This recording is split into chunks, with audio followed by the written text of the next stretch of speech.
mene prophet enyadwe mene ne nyadwe nakura if he say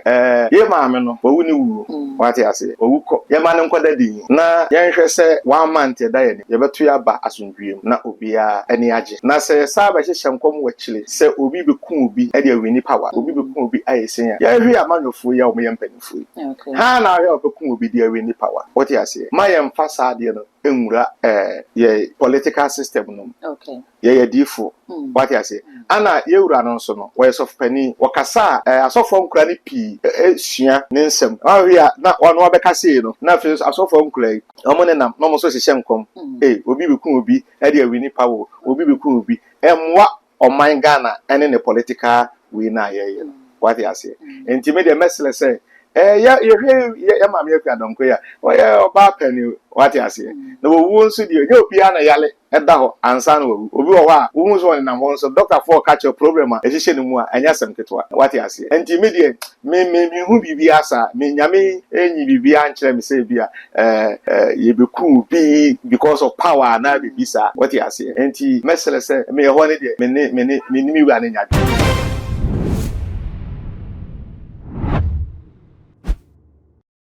Enra ewo Parliament House ye papa amwakwata na asore na ode enkomhye bi etudwa wo kire se emfama boni agbafa Ghana e da fa mame Akua Donkor no enye no nkwa na sunsumo ni ohu ne se ase obi pese o 2 minutes oje obi nkwa e di free nsem enu nti se be sa de ne ka election kwa enya maso we ni nkomhye a papa no ehye na ohye na asore ma no se wo mombo mpaye emfenti asade na ebe koso enye no nkwa osan hye nkom ka se 2025 ayekwa kosim no Africa especially ekom beba ha yie pa e wo se Africa e ma ye ni ebre na ekoba ne se na se kofa enwo nkomhye de ya na ne Ghana fo ebisa ne se asofo e se do election say na se nkomhye ni na koye owu a ya na enye dum prophecy na wo mo de ma ye enye ehu na wo mo bebo ye fi se abaso na kasa kra de fear and panic no abasinsin wi mu deda nti se koba ne se nkomhye ni na se koye dum say de na se ye fear and panic no mu na wo mo ma na ye de ma ehu no abo omanfo ba ne sa na wo se ebo prophets bi ne ne bo enkomani nti studio ha no menya prophet Benson na mebisa ne se abato breso na se nkomhye ni na koye mehu a ya na enye hu na wo mo de boy eno tika me ho abada gold mema prophet Benson Akua.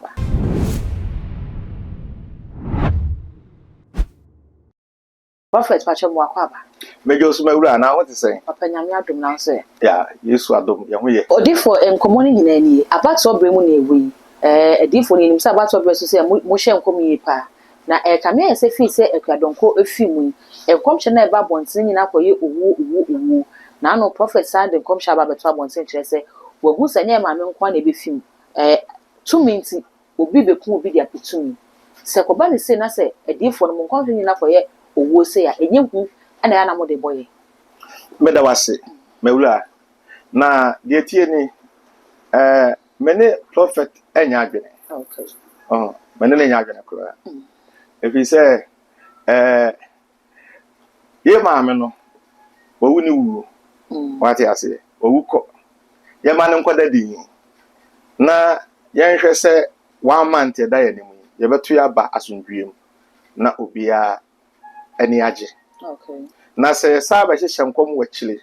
se obi be ku obi e de wini power obi be ku obi ayesen ya ye hwe amanyofo ya o me yempanifo ha na hwe obeku obi de wini power what you say ma ye mfa sa de no enwura ye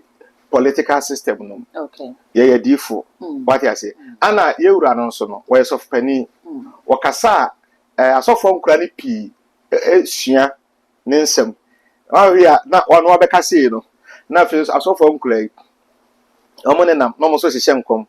obi be ku obi e de wini power obi be ku obi emwa oman Ghana ene ne political we na ye what you say enti me de mesele say ya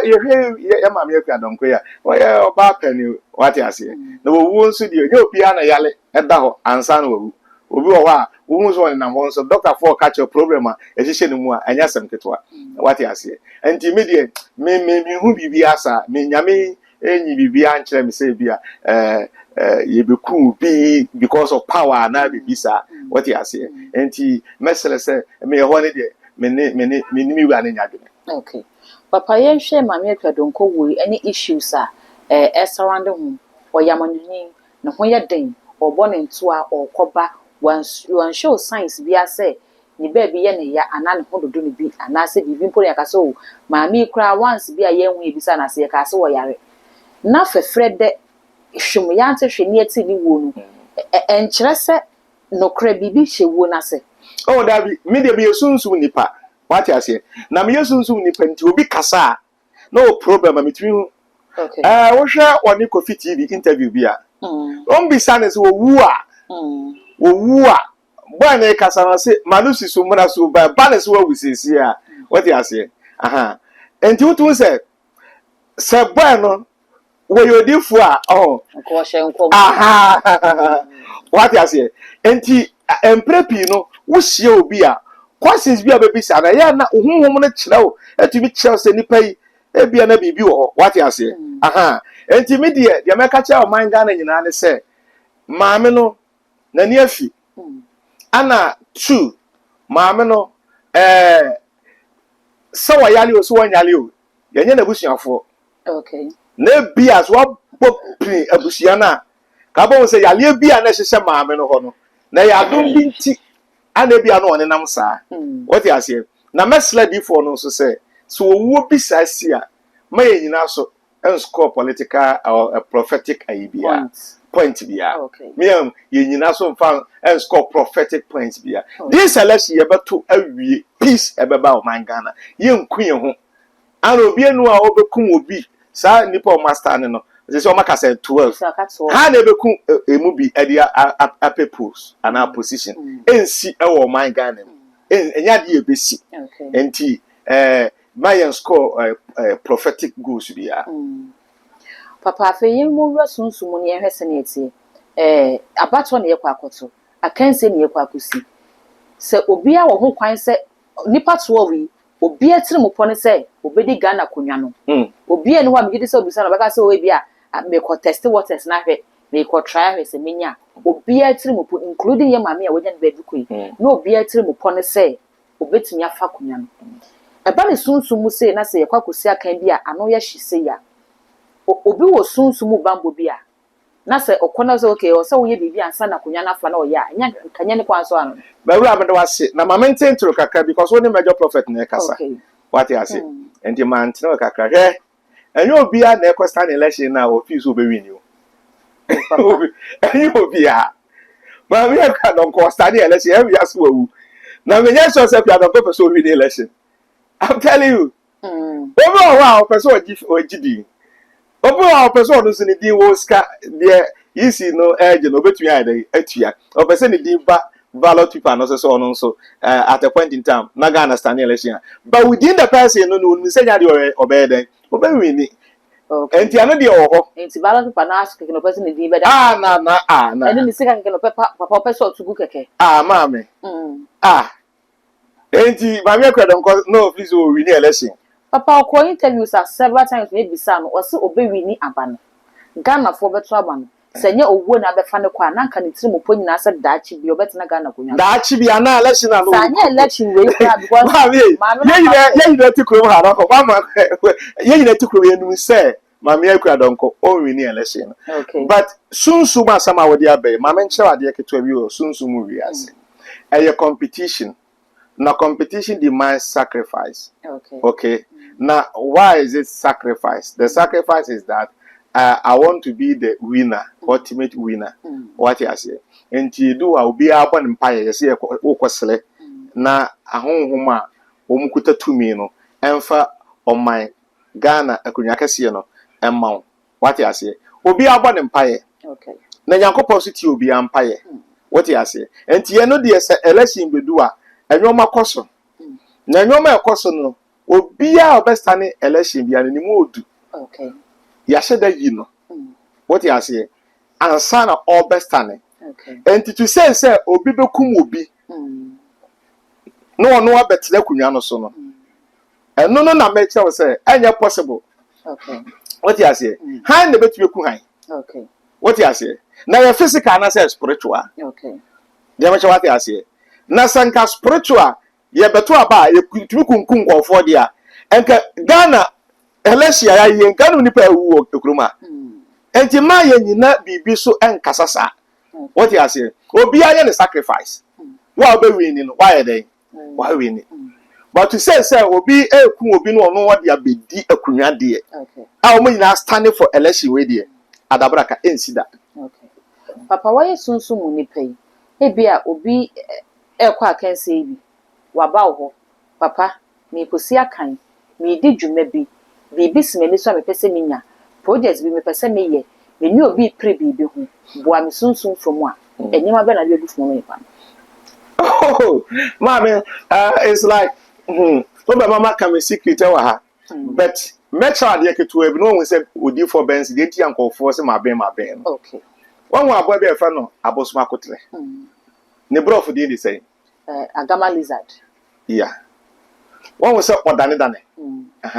Me use sa aboa no. Okay. E ya de ma. Ya de.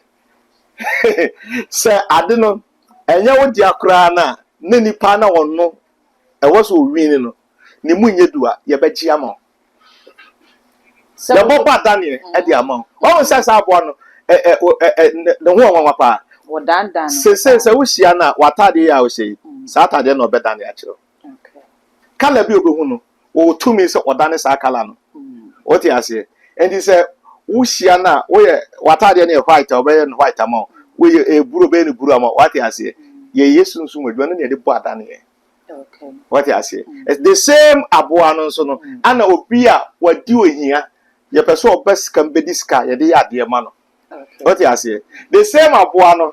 ene de o makofa the same aboa no na football mienu team mienu bobo na ye pese ba akonwini wo hwem na nya de obewini obelusu a ye de ade ema ye je goals ni free ba akono send ma we. What you say? The same abuano and obi be ye star. So a music star. Okay. What you say? And also movies where star. Na akora bi ba ho se o person beat na. Ye de ya de obetu beat ni pa no. What you say? And we star protect your seat. Okay. Because obi ebetumi abesa competition emrika na etumrika bi aye dem ba ko be di first what you say enti da bia no so ye star obi bi ma e wo so obo ho ban so that obi amaye bibi amesa ho what you say enti se eba no nkom hye e fa no politicians ni ade ni nkom hye ni election be ye ni ade nyame edi dwuma pi ewom what you say ba ya na me pese ye be hye nkom se we be say es ana the fear and panic bi e ba 6 term no what you say na nyoma bi sane ana me pese meko ho papa yes last minute are dangerous last minute we ewi e bia na money ni bi hwe yen na wate wonka na o pese oba wona ase a papa dey no assurance be na de masa money ni so oh oba me na ase a say MP na wo pe say DCE kra na wo pe say o pese e boldin wa ban mu a letimi am mami odi for benson you obi o kasa pi okay no odi for benson kasa pa de a ene nka Ghana ni so odi fu okro yi but ade ba ko pe me nkasa o in 2016 me check record ama in 2016 na ye ba beto aba na ye nyanto aba no president Nana-Addo nua pani bi ba ho what you say okay me pese me cho se ma ben okay na me ka kire papa ne se na bibi ikoso what you say me kan papa me tie pa we ko kro bi e fa ho abomusu anadwo e ko se nsuo no tete ho ne chebi hene e kwa ko a e ho no si de patakari okay abomusu the first time me call ho no u pie kro no ma me se nsuo u free ha pia me se nsuo anadwo me ne me sofo ba ko ene president Akua wo faase bi ene ko e me ka de ko e president wo faase ne eje ka na no wa ne yitwi ene de ko e okay what you say wo ba bi amado wako me nkasa what you say nanso no me kuta powers a nyame na de acheme a me de dum dipa okay enti so bi tie me no se bompa ye boa me a me bompa ye adom na minim se nyame nti ebeye yama na enye politician for nko a asa ye makuro no politician for say no timamufu odoso what you say he say nipa dey politician and asa e bia timamuni bi a yale bi abeto no so na ya na chronic ntumi nko Okay. waya wakon ebi kwa no abrochire nye Ghana kwa abrochire waya ntumi nko se nyame ayi adom na menene ehia anase menene nyankuta hudi a nyame befa me so ayi sa ohaw no ato ayeden atwene na asondwe nso ayeden aba eno na ye hwehwe na ya wo ye fasade no what you ase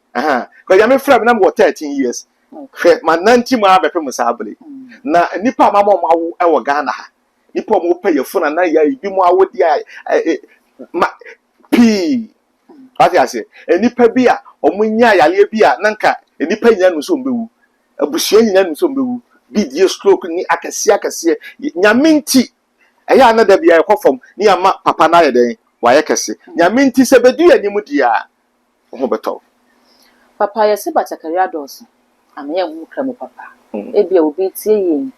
obebre asofo dodo na nyame nti wakọ baabi ebu na faso ama na ni atutu aka nsem sese kwa ama woni asofo kura ni bi ede na sa nipa ni tie obetimi aka mo no se sofo ya mehia ni die ofri nyame ampa. Well, me, I'm not here to convince anybody. Okay. But the maker just says, ensure for bar.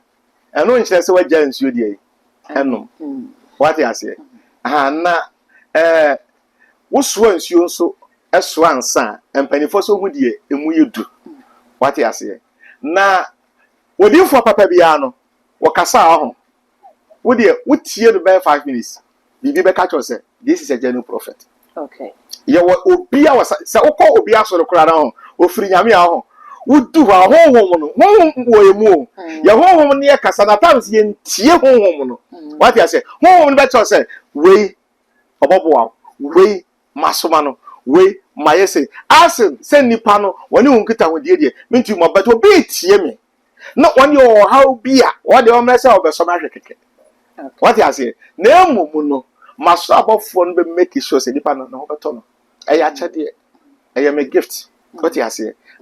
ne ye wo sunsumu nyoma pi wo ho a obo wo ho a na awale issue pa which is wo awale be ni kra nye ya ye bibia agya awale na firi ni sabo sunsumu ya baje awale ama. Okay. What you say and say you push me we dey match that Ghana for ade ba akopɛ papa chire obi a opese ye fa no police ye fa no soldier ye fa no immigration obi opese okotwe exams or pass so or university or try exams or person or pass and now SHS or try exams or person or pass obi oko interview okopa adwuma or person or kwa odu ade obeka bia no ya gene tum matchle ade ketewa bi enipa de no kwa on fail da. Okay. Eno na enye dro you see na Moses any Israel for nam esele no so no omukodu ba bia na ensuo ni ho 3 days no munya ensuo no mu. Unfortunately ensuo no mukopie so no Bible say ensuo ni bitter.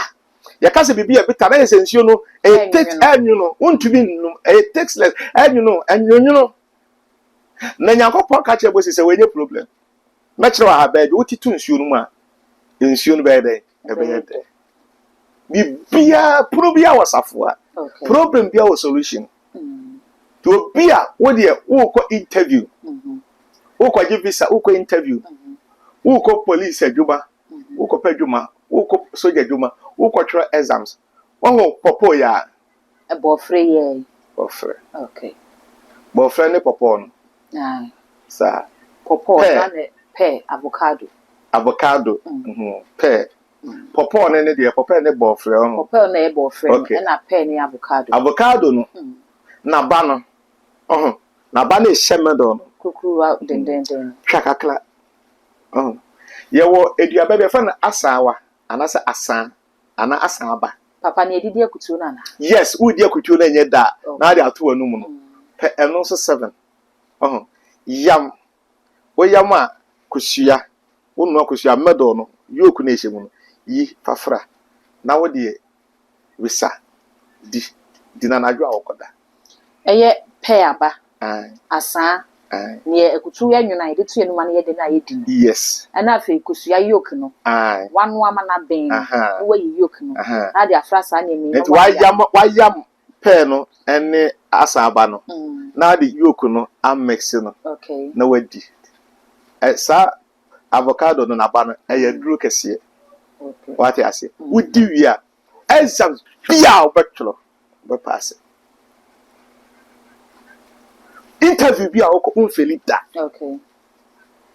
Secret media check. Obi antla no. Okay. What I say? Oh, so question would be saving. But what's the question about the far? Papa, wait, you said the audio actually with the woman, but you Yeah. Now, Obi baby say, what should we every say nipa no bia wako wako yewi adwuma no kura wako ni adwuma na wo ye na so adwuma ho ne nema enko ye mfa ma no saa nipa no onye ne ho den Me da wase enti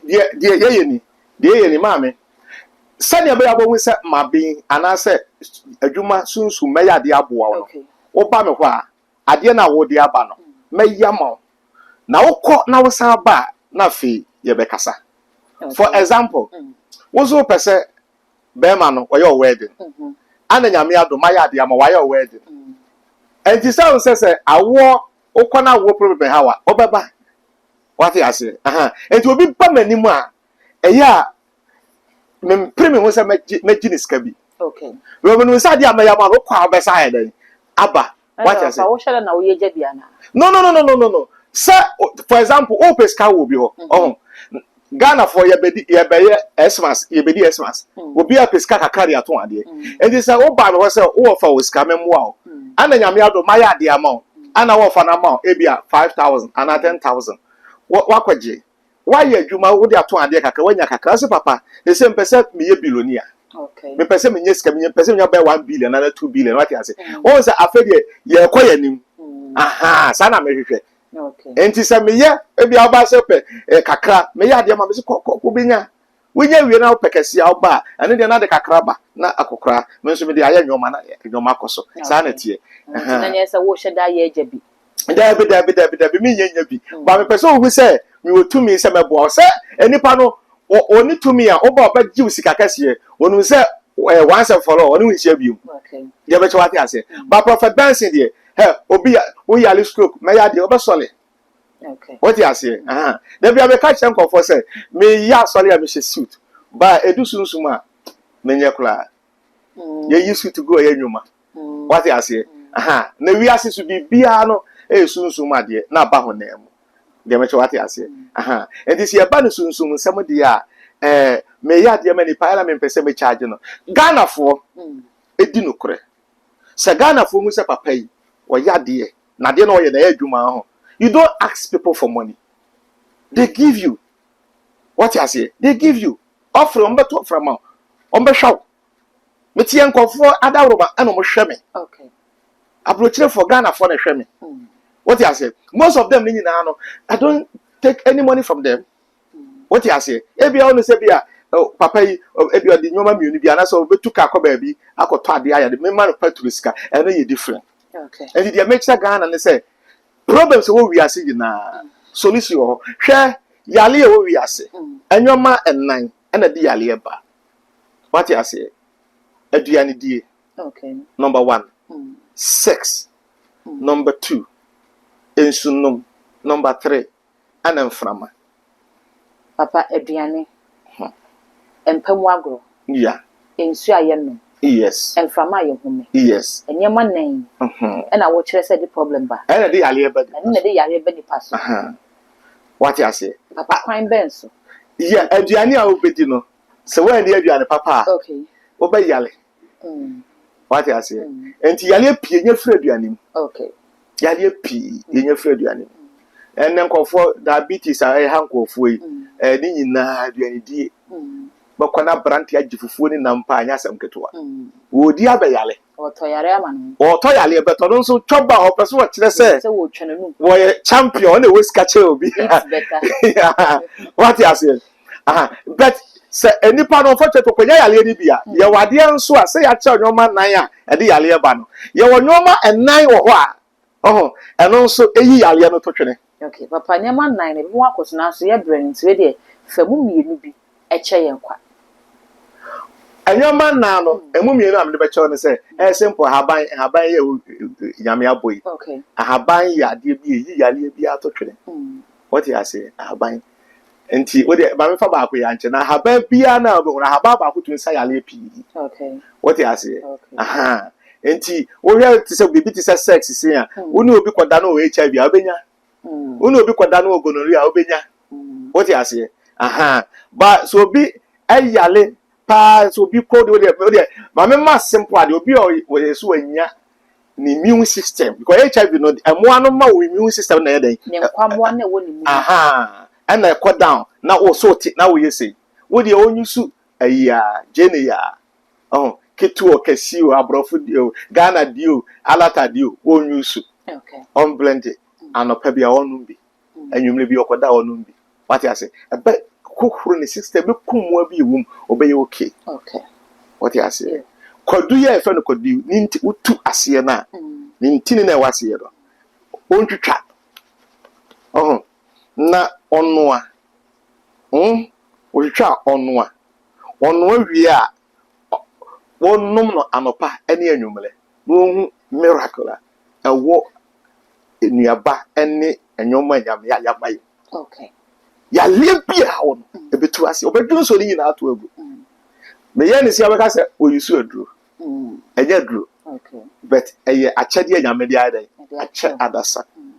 Enu ana buroni afa so de aduro ama wa wonum. Okay. Tisi yesua sa de na ebebu eyi na problem pi be feel. Okay. Na so obi osunsu mu problem dia Ghana abrochiro onfre ofra yebebo ano. Abusia Prophet Benson ene no atwetwe nkomo no wo kire se wo sunsun mu hawo se wo man mu se wo amanone ye hawo bia ofra ho mwa wo ha obetimi e dia mama ho comment e wo video yi ase we we ne sane we mi subscriber tim no so e too much age na fe o de be no aka ho sa no upload bia ba ho sa betimi aka all the social media handles no okọ ho a e too much age e ya kai so be like no wa share e dia mama that gold anyway di makra